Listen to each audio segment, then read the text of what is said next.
ദിലീപ് കുമാർ, നമുക്ക് മനസ്സിലാക്കാൻ കഴിയുന്നത് ഏറ്റവും ഒടുവിൽ നടത്തിയ വാർത്താ സമ്മേളനത്തിൽ കേണൽ സോഫിയ ഖുറേഷിയും വിംഗ് കമാൻഡർ വ്യോമിക സിംഗും വിക്രം മിശ്രയും നടത്തിയ വാർത്താ സമ്മേളനത്തിൽ ബാക്കി കാര്യങ്ങളൊക്കെ പറഞ്ഞതിന് ശേഷം ഈ അതിർത്തിയിലെ നീക്കവുമായി ബന്ധപ്പെട്ട് വ്യോമിക സിംഗ് പറഞ്ഞു പൂർത്തിയാക്കുന്നതിൽ ഒരു ഒരു ഒരു മുന്നറിയിപ്പിന്റെയോ ഒരു താക്കീതിന്റെയോ ഭാഷ ഉണ്ടായിരുന്നു. ദിലീപ് കുമാർ. ഹാഷ്മി, ഇപ്പോൾ ഏറ്റവും ഒടുവിലായി പുറത്തുവരുന്ന വിവരം ഈ സംഘർഷം വളരെ രൂക്ഷമായതിനു ശേഷം ഇതാദ്യമായി Pakistan Indian director general of military operations എന്നെ വിളിച്ചിരിക്കുന്നു എന്നതാണ്. ഫോണിൽ വിളിച്ചു, വെടിനിർത്തലിലേക്ക് പോകണമെന്ന തരത്തിലുള്ള യാചന നടത്തിയതായാണ് വിവരം. പക്ഷേ ഇക്കാര്യത്തിൽ ഇനി ഔദ്യോഗികമായൊരു സ്ഥിരീകരണം വന്നിട്ടില്ല. Pakistan military operations director general Indian military operations director ജനറലിനെ ഫോണിൽ വിളിച്ച് സംസാരിച്ചു. ഈ നിലയിലുള്ള ഒരു അഭ്യർത്ഥന മുന്നോട്ട് വെച്ചതായി അറിയുന്നു. പക്ഷേ വാർത്തയ്ക്ക് ഇക്കാര്യത്തിൽ കൂടുതൽ സ്ഥിരീകരണം വരേണ്ടിയിരിക്കുന്നു. കേന്ദ്ര സർക്കാരിൻ്റെയോ കേന്ദ്ര പ്രതിരോധ മന്ത്രാലയത്തിൻ്റെയോ ഒക്കെ ഭാഗത്ത് നിന്ന് സ്ഥിരീകരണം വരേണ്ടിയിരിക്കുന്നു. ഇപ്പോൾ ന്യൂസ് 18 ഇംഗ്ലീഷ് ആ ചാനലാണ് ഈ വാർത്ത റിപ്പോർട്ട് ചെയ്യുന്നത്. മറ്റു വിശദാംശങ്ങൾ, മറ്റു വിവരങ്ങളൊക്കെ ഇനി അറിയേണ്ടതുണ്ട്. ഏതായാലും ഇന്ത്യയെ സംബന്ധിച്ച് നേരത്തെ ഹാഷ്മി പറഞ്ഞതുപോലെ വളരെ ശക്തമായ ഭാഷയിലുള്ള ഒരു മുന്നറിയിപ്പാണ് പാകിസ്ഥാന് നൽകിയിരിക്കുന്നത്. അതിനിടെ പാക് പ്രകോപനം അതിർത്തിയിൽ തുടരുകയാണ്. പ്രത്യേകിച്ച് അതിർത്തിയിൽ അവർ അതിർത്തിക്ക് കാവൽ നിൽക്കുന്ന രാജ്യാന്തര അതിർത്തിക്കും നിയന്ത്രണ രേഖയ്ക്കുമൊക്കെ കാവൽ നിൽക്കുന്നത് പാകിസ്ഥാനെ സംബന്ധിച്ച് പാകിസ്ഥാൻ റേഞ്ചേഴ്സാണ്, അവരുടെ അതിർത്തി രക്ഷാ സേനയാണ്. ഇന്ത്യയെ സംബന്ധിച്ച് ഈ അതിർത്തി കാവൽ എന്ന് പറയുന്ന ഇന്ത്യ ബംഗ്ലാദേശ് അതിർത്തികളുടെ കാവൽ BSFനാണ്. അത് വിവിധ സംസ്ഥാനങ്ങളിലായി പഞ്ചാബ്, ഗുജറാത്ത്, രാജസ്ഥാൻ അങ്ങനെ തുടങ്ങി ബംഗ്ലാദേശിൻ്റെ അതിർത്തി പങ്കിടുന്ന ബംഗാളിലുമൊക്കെ BSF ആണ് ഈ അതിർത്തിയുടെ കാവൽ. സാധാരണഗതിയിൽ അവിടേക്കുള്ള ഈ അതിർത്തി വഴിയുള്ള നുഴഞ്ഞുകയറ്റം തടയൽ, കള്ളക്കടത്ത് തടയൽ, മയക്കുമരുന്ന് ഉൾപ്പെടെയുള്ള ലഹരി വസ്തുക്കൾ അനധികൃതമായി കടത്തുന്നത് തടയൽ, ഇതൊക്കെയാണ് BSF സാധാരണ യുദ്ധമില്ലാത്ത സമയങ്ങളിലൊക്കെ ഇത്തരം പ്രവൃത്തികളാണ് ചെയ്യുന്നത്. പാകിസ്ഥാനെ സംബന്ധിച്ച് പാകിസ്ഥാൻ്റെ അതിർത്തി രക്ഷാ സേന എന്ന് പറയുന്നത് പാക് റേഞ്ചേഴ്സാണ്. ഈ പാക് റേഞ്ചേഴ്സിനെ പിൻവലിച്ചിട്ട് അവിടേക്ക് സൈന്യത്തെ മൂവ് ചെയ്യിക്കുന്നതായുള്ള വിവരം ഇന്ത്യക്ക് ലഭിച്ചിട്ടുണ്ട്. ഇന്ത്യ ഏതായാലും സുസജ്ജമാണ്. പാകിസ്ഥാൻ്റെ ഏത് പ്രകോപനവും ഏത് നടപടിയും നേരിടുന്നതിന് ഇന്ത്യ സുസജ്ജമാണെന്ന് വിംഗ് കമാൻഡർ വ്യോമിക സിംഗ് അല്പസമയം മുമ്പാണ് വാർത്താ സമ്മേളനത്തിൽ പറഞ്ഞത്. അങ്ങനെ പാകിസ്ഥാൻ്റെ ഭാഗത്ത് നിന്ന് കൂടുതൽ പ്രകോപനം ഉണ്ടാകുന്ന ഒരു നിലയിലേക്കാണ് ഇപ്പോൾ കാര്യങ്ങൾ നീങ്ങുന്നത്. അതിന് തക്കതായ മറുപടി നൽകാൻ ഇന്ത്യ സജ്ജമായിട്ടുണ്ട്. കഴിഞ്ഞ ദിവസങ്ങളിൽ ഇന്ത്യ അത് കാണിച്ചു കൊടുത്തതാണ്. ഈ പഹൽഗാം ഭീകരാക്രമണത്തിന് പിന്നാലെ പാകിസ്ഥാനിലെ ഭീകര പരിശീലന കേന്ദ്രങ്ങൾ ഉന്മൂലനം ചെയ്ത ഇന്ത്യ, അതിനുശേഷം പാകിസ്ഥാൻ ഇന്ത്യയുടെ അതിർത്തി കടന്നുകൊണ്ട് നടത്തിയ ഡ്രോൺ ആക്രമണങ്ങൾ, അതിർത്തിക്കപ്പുറം നിന്ന് നടത്തിയ ഷെല്ലാക്രമണങ്ങൾ, വെടിവയ്പ്പുകൾ, ഇതിനൊക്കെ ചുട്ട മറുപടിയാണ് ഇന്ത്യ നൽകിയിരുന്നത്. ഇന്നലെയും പാകിസ്ഥാൻ്റെ ഭാഗത്ത് നിന്ന് വളരെ ശക്തമായ ആക്രമണ ശ്രമമാണ് ഉണ്ടായത്. പക്ഷേ ഈ ആക്രമണങ്ങളെ ഇന്ത്യ ശക്തമായി ചെറുത്തു എന്ന് മാത്രമല്ല, മണിക്കൂറുകൾക്കകം പാകിസ്ഥാനിൽ വലിയ നാശനഷ്ടം വിതച്ചുകൊണ്ടുള്ള വലിയ ആക്രമണം ഇന്ത്യയുടെ ഭാഗത്ത് നിന്ന് ഉണ്ടായി. അത് വായുവിൽ നിന്ന് ഭൂതലത്തിലേക്ക് വിക്ഷേപിക്കുന്ന മിസൈലുകൾ ഉപയോഗിച്ച്, ബാലിസ്റ്റിക് മിസൈലുകൾ ഉപയോഗിച്ചാണ് വൻ നാശനഷ്ടങ്ങൾ. അവരുടെ പ്രധാനപ്പെട്ട വ്യോമത്താവളങ്ങൾ 8 സൈനിക കേന്ദ്രങ്ങളിലാണ് ഇന്ന് പുലർച്ചെ ഇന്ത്യ ആക്രമണം നടത്തിയത്. അക്കാര്യം കേന്ദ്ര പ്രതിരോധ മന്ത്രാലയ വക്താവ് തന്നെ സ്ഥിരീകരിച്ചിട്ടുണ്ട്. പാകിസ്ഥാൻ ഇന്ത്യയുടെ പ്രധാനപ്പെട്ട സൈനിക താവളങ്ങളെയൊക്കെ ലക്ഷ്യമിട്ടിരുന്നു.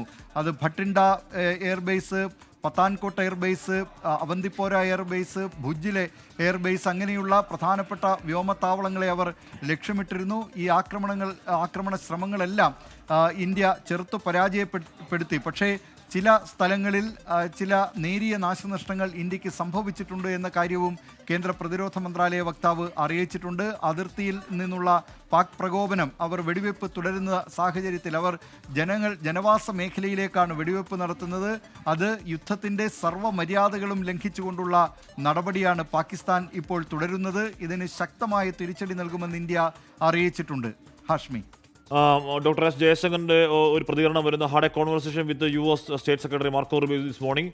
India's approach has always been measured and responsible and remain so എന്ന് തന്നെ പിന്നെയും പറയുകയാണ്. നമ്മൾ ഇത്രമാത്രം പ്രകോപനം ഉണ്ടായിട്ട് നമ്മൾ രാജ്യം ഉത്തരവാദിത്തോടു കൂടി ഒരു ശക്തമായ ജനാധിപത്യ രാഷ്ട്രം എന്നുള്ള നിലയ്ക്ക് India's approach has always been measured and responsible and remain so. ഇതുവരെ അത് മെഷേർഡായിരുന്നു, ഇതുവരെ അത് ഉത്തരവാദിത്തപൂർണ്ണമായിരുന്നു, ഇനി അത് അങ്ങനെ തന്നെ തുടരുകയും ചെയ്യും. അല്ലാതെ ഏതെങ്കിലും തരത്തിൽ കൂടിയ എസ്കലേഷനെ പറ്റിയോ ഏതെങ്കിലും തരത്തിൽ യുദ്ധസാധ്യതയെ പറ്റിയോ ഒന്നും രാജ്യം ഇപ്പോഴും നമ്മൾ പറയുന്നില്ല. നമ്മളൊരു യുദ്ധം ആഗ്രഹിക്കുന്നില്ല എന്ന് തന്നെ നമ്മൾ ലോകത്തോട് പറയുകയാണ്. പക്ഷേ ഒരു നിവൃത്തിയില്ലാതെ പിന്നെയും പ്രകോപനവുമായി വന്നു കഴിഞ്ഞാൽ നമുക്ക് ഇവർ നടത്തുന്ന ഈ പറയുന്ന വെടിക്കെട്ടിനേക്കാൾ അതിമനോഹരമായി ആ പണി ചെയ്യാൻ അറിയാവുന്നവരാണ് എന്ന് അറിയാത്തവരല്ല പാകിസ്ഥാൻ. അവരുടെ ഭൂതകാല ചരിത്രം വെച്ച് നോക്കിയാൽ പിന്നെയും പ്രകോപിപ്പിക്കുന്ന പ്രകോപനങ്ങൾക്കിടയിലും ഇത്തരത്തിൽ എന്തോ ചില ഒരു സംസാരമൊക്കെ ഉണ്ടായെന്ന് ചില ചാനലുകൾ പറയുന്നുണ്ട്. അതെന്തായാലും കേന്ദ്ര സർക്കാർ പറയട്ടെ. എന്തായാലും അത് അധികം വൈകാതെ സംസാരിക്കേണ്ടി വരും. കാരണം അവരിങ്ങോട്ടേക്ക് വിടുന്ന അവരുടെ ബാലിസ്റ്റിക് മിസൈൽ അടക്കം പൊളിഞ്ഞു പോവുകയാണ്. അവരുടെ ആസനല്ലേ, അവരുടെ ആയുധപ്പുരയിലെ അവരുടെ പ്രസ്റ്റീജിയസ് സാധനങ്ങൾ എന്നൊക്കെ പറയുന്നതൊക്കെ ഇന്ത്യൻ ആകാശത്തൊക്കെ വരുന്നത് മാത്രമേ ആയുധങ്ങൾക്ക് ഓർമ്മയുള്ളൂ. അതിനുശേഷം അത് അന്തരീക്ഷത്തിൽ ധൂളി പടലമാണ്. അതേസമയം അങ്ങോട്ടേക്ക് അവരുടെ ഏറ്റവും പ്രധാനപ്പെട്ട തന്ത്രപ്രധാനമായ റാവൽപിണ്ടിയിലെ അടക്കം എയർബേസ് വ്യോമത്താവളത്തിലേക്കാണ് വളരെ സക്സസ്ഫുള്ളായി ആക്രമിക്കാൻ ഇന്ത്യക്ക് കഴിയുന്നത്. അവിടെയൊക്കെ ഉണ്ടാകുന്ന വലിയ നാശമാണ് എന്ന് പറഞ്ഞാൽ അവരുടെ ഈ പറയുന്ന JF-17 അടക്കം ഹൗസ് ചെയ്തിരിക്കുന്ന എയർപോർട്ടുകളിലെ വ്യോമത്താവളങ്ങളിലേക്കടക്കമാണ് ആക്രമണം ഉണ്ടാകുന്നത്. അപ്പോൾ ഇപ്പോഴല്ലെങ്കിൽ അധികം വൈകാതെ നേരത്തെ പറഞ്ഞ യാചന, ഈ വെടിനിർത്തലൊന്ന് നടത്തി തരാമോ എന്ന യാചനയുമായി എന്തായാലും ഇന്ത്യക്ക് ഇങ്ങോട്ടേക്ക് എത്തേണ്ടി വരും. ദിലീപ് കുമാർ തുടരുന്നു. ദിലീപ്, അമേരിക്ക, എനിക്ക് തോന്നുന്നു അമേരിക്ക വളരെ ആക്റ്റീവായി കളത്തിലുണ്ട്. ഇന്ന് രാവിലെ അസീം മുനീറുമായി അമേരിക്ക സംസാരിച്ച് ഡീഎസ്കലേറ്റ് ചെയ്യണമെന്ന ആവശ്യം ഉന്നയിക്കുന്നു അമേരിക്ക. ഇന്നിപ്പോൾ ജയശങ്കറുമായി സംസാരിച്ച് ഡീഎസ്കലേഷനെ പറ്റി സംസാരിക്കുന്നുണ്ട്. എനിക്ക് തോന്നുന്നു ഒരുപക്ഷെ സൗദി അറേബ്യയേക്കാൾ കൂടുതൽ മേഖലയിൽ സമാധാനം ഉണ്ടാക്കണമെന്ന അത് ആത്മാർത്ഥമായ ആഗ്രഹമാണോ എന്നൊക്കെയുള്ളത് വേറെ രാഷ്ട്രീയ ചോദ്യം ദിലീപ് കുമാർ. പക്ഷേ മാർക്കോ റൂബിയോ ഇറങ്ങുന്നതിന് മാർക്കോ റൂബിയോ ഇരു രാജ്യങ്ങളിലെ നേതാക്കളുമായി വളരെ ഫ്രീക്വൻ്റായി സംസാരിക്കുന്നുമുണ്ട്.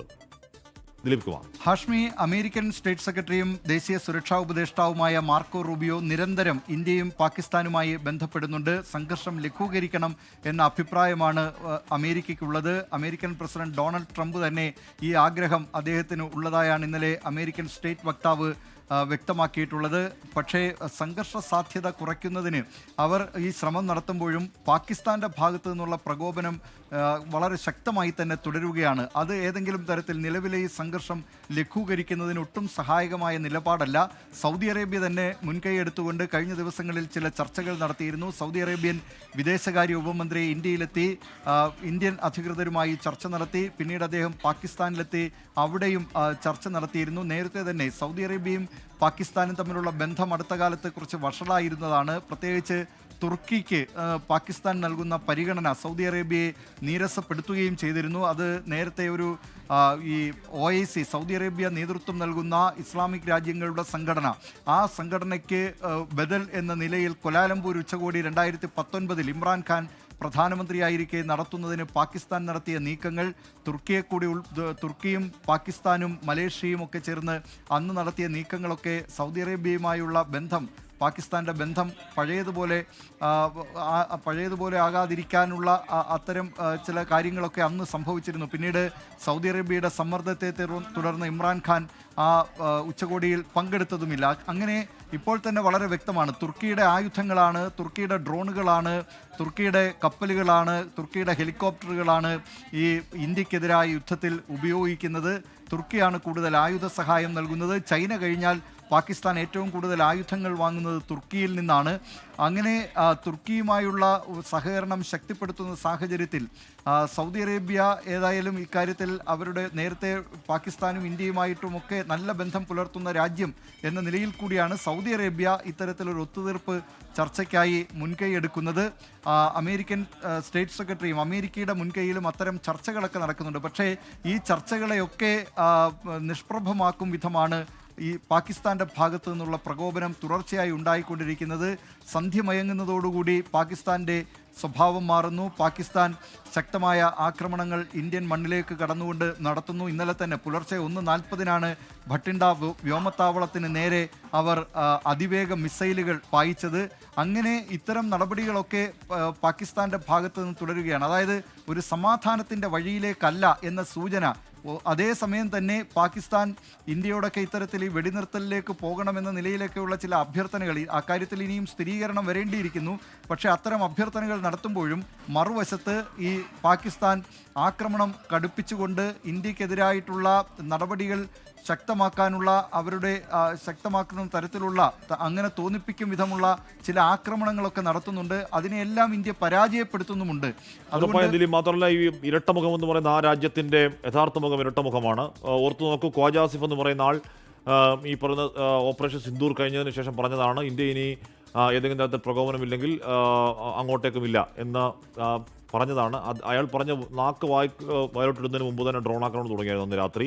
അതിനുശേഷം ഇപ്പോൾ ഇന്നലെ ദീർഘദൂര മിസൈലുകൾ, ബാലിസ്റ്റിക് മിസൈലുകൾ, ജനവാസ മേഖലയിൽ ഡ്രോൺ അയക്കുക, ജനവാസ മേഖലയിൽ ഷെല്ല് അയക്കുക. ഒരുപക്ഷെ ആ വാർത്താ സമ്മേളനത്തിൻ്റെ പ്രധാനപ്പെട്ട ടേക്കവേ എന്ന് പറയുന്നത് അതിർത്തിയിലെ സേനാ നീക്കത്തെക്കുറിച്ച് പുറത്തു വന്ന കാര്യങ്ങൾ തന്നെയാണ്. അതിൽ ആർമറി ആയുധങ്ങളടക്കം ഉണ്ടാവുന്നുണ്ടോ എന്നതിപ്പോഴും അൺക്ലിയർ, അത് സംശയമാണ്. അതോ ഈ പറഞ്ഞ പാക് റേഞ്ചേഴ്സ് പിന്മാറി പാക് സേന മുന്നോട്ടേക്ക് വരുന്നു, അവരുടെ ആയുധങ്ങളുമായിട്ടാണ് മുന്നോട്ടേക്ക് വരുന്നതെങ്കിൽ അത് യുദ്ധസമാന സാഹചര്യത്തിലേക്കൊക്കെ എത്തിക്കും, അല്ലെങ്കിൽ ഒരു പക്ഷേ യുദ്ധ സാഹചര്യത്തിലേക്ക് പോലും എത്തിക്കും. കരയുദ്ധം തുടങ്ങിയാൽ കളി ഇതല്ല എന്ന കാര്യം എല്ലാവർക്കും അറിയാവുന്നതുമാണ്.